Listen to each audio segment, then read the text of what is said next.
अपने गोल्स को पाना है तो अपनी एबिलिटीज पर विश्वास रखो। Hello dear parents and students, मेरा नाम है योगेश कोरे। आज इस वीडियो में हम सीखेंगे कि एवरेज स्टूडेंट से स्कॉलर स्टूडेंट बनने की प्रोसेस। अगर आप स्कॉलर स्टूडेंट हो तो आपको और स्कॉलर स्टूडेंट बनना है या आपको आपके परसेंटेज मेंटेन करने हैं, आपको स्कॉलर स्टूडेंट्स ही रहना है, तो ये वीडियो आपकी जरूर मदद करेगा। यहाँ इस वीडियो में मैं आज आपके साथ एक फैक्ट शेयर करने वाला हूँ और वो फैक्ट है कि जैसे जैसे स्टूडेंट्स हायर स्टैंडर्ड मतलब 1st to 10th में जाते हैं तो 3 कैटेगरी में डिवाइड होते हैं। फर्स्ट कैटेगरी 90% स्टूडेंट जो हायर स्टैंडर्ड में जाते हैं उनके परसेंटेज कम होते जाते हैं। तो 1st और 4th में वो 90 तक रहते हैं, फिर उसके बाद वो नीचे नीचे आ जाते हैं। सेकेंड कैटेगरी 5% स्टूडेंट्स जो हायर स्टैंडर्ड में जाते हैं तो वो वही एवरेज ग्रुप में रहते हैं, जैसे कि 60 to 65 या 65 to 70 या 70 to 75। तो ये जो 5% स्टूडेंट्स है उनके लास्ट 3 साल के परसेंटेज लगभग वही परसेंटेज ग्रुप में रहने वाले होते हैं। और थर्ड कैटेगरी 5% स्टूडेंट्स जो हायर स्टैंडर्ड में जाते हैं तो उनके परसेंटेज बढ़ते हैं। चाहे आप किसी भी बोर्ड में हो, जैसे Maharashtra board, CBSE board, ICSE, IGCSE, IB board या मध्य प्रदेश बोर्ड या राजस्थान बोर्ड या किसी भी बोर्ड में हो, तो ये वीडियो आपको डेफिनेटली कंफर्म स्कॉलर स्टूडेंट बनने में जरूर मदद करेगा। यहाँ पर मैं आपको एक केस स्टडी बताता हूँ। एक 9 का स्टूडेंट उसके 9 के एग्जाम के दूसरे दिन ही उसके मम्मी पापा के साथ मेरे पास आया था। उसके पापा गवर्नमेंट में क्लास 1 ऑफिसर थे। मैंने उसके 4th to 9th की सब मार्कशीट देखी तो वो 40 to 50% के रेंज में था। मैंने उन तीनों से एक सवाल पूछा कि आपको 10th में कितने परसेंटेज चाहिए, तो उन्होंने बोला कि 85 से ज़्यादा चाहिए, वी वांट मोर देन 85%। तो मैंने उन्हें कहा कि मैं जैसा बोलूँ वैसा आप पढ़ाई करने के लिए तैयार हो, तो उन्होंने कहा कि हम तैयार हैं, आप जैसे बोलो वैसे हम पढ़ाई करने के लिए तैयार हैं। तो मैंने उन्हें कहा कि अब मैं यहाँ पे आपको एक मेथड बताने वाला हूँ। उस मेथड का नाम है journey from average student to scholar student. Approximately 35,000 से ज़्यादा स्टूडेंट्स इस जर्नी से जा चुके हैं और वो सभी स्कॉलर स्टूडेंट बन गए हैं। तो आइए पहले जान लेते हैं कि किसी भी बोर्ड का सिलेबस जब बनता है तो 4 हिस्सों में डिवाइड होता है। तो पहला ग्रुप है 1st to 4th standard, second group है 5th to 7th standard, third group है 8th स्टैंडर्ड और फोर्थ ग्रुप है 9th and 10th स्टैंडर्ड। आइए अब देखते हैं फर्स्ट ग्रुप, और वो है 1st to 4th स्टैंडर्ड का। जब किसी भी बोर्ड का 1st to 4th का सिलेबस डिजाइन होता है तो उसमें हर सब्जेक्ट की इंट्रोडक्शन होती है। यहाँ पर स्टूडेंट्स को बाय हार्टिंग करनी पड़ती है। फॉर एग्जाम्पल वहाँ पे टेबल बाय हार्टिंग होता है, वहाँ पे स्पेलिंग बाय हार्टिंग होते हैं, छोटे छोटे डिवाइड करना है, मल्टीप्लिकेशन करना है, ये छोटे छोटे मैथ्स के सम होते हैं। तो यहाँ पे इस स्टेज को कहते हैं इंट्रोडक्शन स्टेज। यहाँ पे स्टूडेंट्स बाय हार्टिंग करते हैं। उसके बाद आता है सेकेंड ग्रुप। सेकेंड ग्रुप है 5th to 7th स्टैंडर्ड का सिलेबस।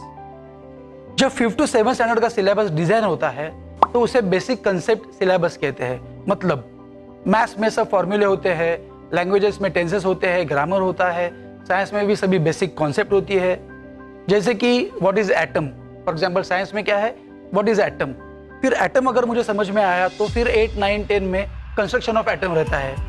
मैथ्स में समझो 300-400 फॉर्मूले हैं, जिसमें रूट के फॉर्मूले हैं, जिसमें ब्रैकेट के फॉर्मूले, जिसमें प्लस माइनस के फॉर्मूले हैं। ये सभी फॉर्मूले उसमें होते हैं, ग्रामर होता है, टेंसेस होता है।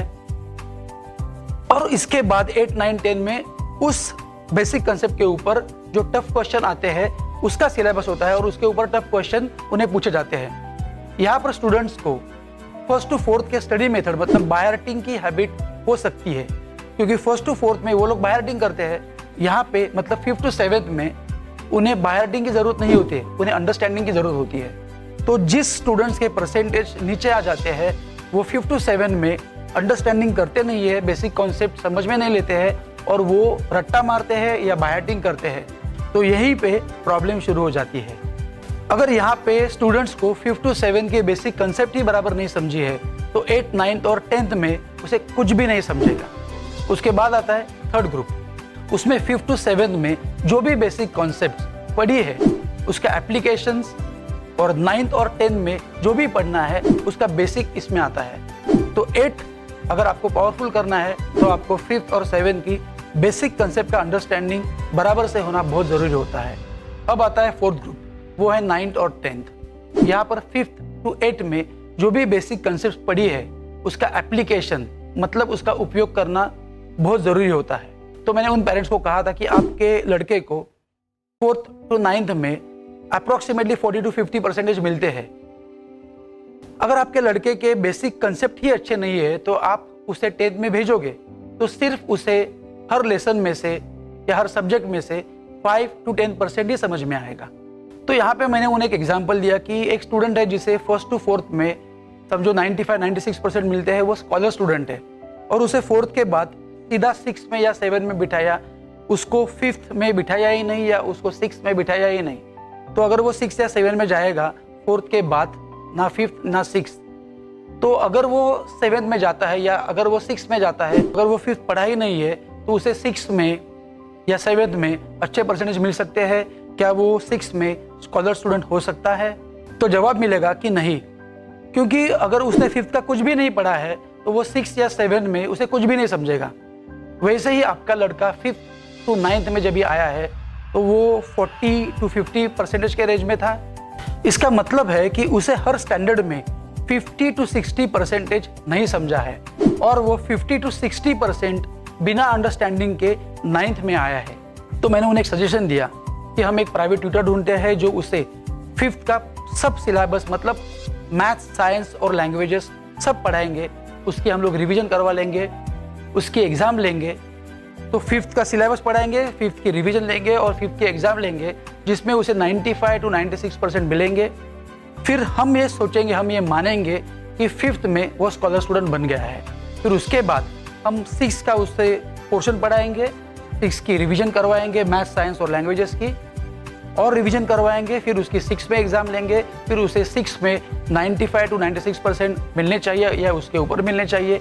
वैसे ही हम 7th, 8th और 9th के बारे में करेंगे। सो हम लोग उससे 10th में जाने से पहले 5th to 9th का सिलेबस उससे करवाएंगे, रिवीजन करवाएंगे और उसके एग्ज़ाम लेंगे। तो 5th में वो स्कॉलर स्टूडेंट बनेगा, फिर वो 6th में आएगा, 6th में स्कॉलर स्टूडेंट बनेगा, 7th में आएगा, फिर 8th में आएगा, फिर 9th में आएगा, फिर 9th का पूरा सिलेबस फिर पढ़ाएंगे, उसकी रिवीजन करवाएंगे, फिर हम लोग उसको 10th में भेजेंगे। इस दौरान अगर उसके 10th के क्लासेस मिस भी होते हैं तो भी चलेगा, क्योंकि हम उसे 5th to 9th में स्ट्रॉन्ग एक स्कॉलर स्टूडेंट बना के 10th में भेजने वाले हैं। फिर कभी कभी ऐसा होता है कि उसके क्लासेस से प्रेशर आता है कि उसे क्लासेस भेजो, उसे उसके फ्रेंड्स का फ़ोन आता है कि अरे वो क्लास में नहीं आ रहा है, क्या प्रॉब्लम है। फिर हम यहाँ पे फिर एज अ पेरेंट्स आपको यहाँ पे एक स्ट्रॉन्ग कॉल लेनी होगी। आपको उन्हें बताना होगा कि हम क्या कर रहे हैं, हम कैसी पढ़ाई कर रहे हैं, क्योंकि हम यहाँ पे बेसिक कंसेप्ट स्ट्रॉन्ग कर रहे हैं। इसकी आगे की स्टोरी ये है कि हमने जुलाई 1st वीक तक इस प्रोसेस को कंप्लीट किया और उसके बाद उस लड़के ने 10th की पढ़ाई शुरू की और उसे 10th में 87% मिले। जो 9 तक 40 to 50% के रेंज में था उसे 87% मिले। स्कॉलर स्टूडेंट्स और एवरेज स्टूडेंट्स में सबसे इम्पोर्टेंट एक ही फर्क होता है, वो होता है कि स्कॉलर स्टूडेंट्स के बेसिक कंसेप्ट एकदम पक्के होते हैं और एवरेज स्टूडेंट्स के बेसिक कंसेप्ट बिल्कुल ही अच्छे नहीं होते।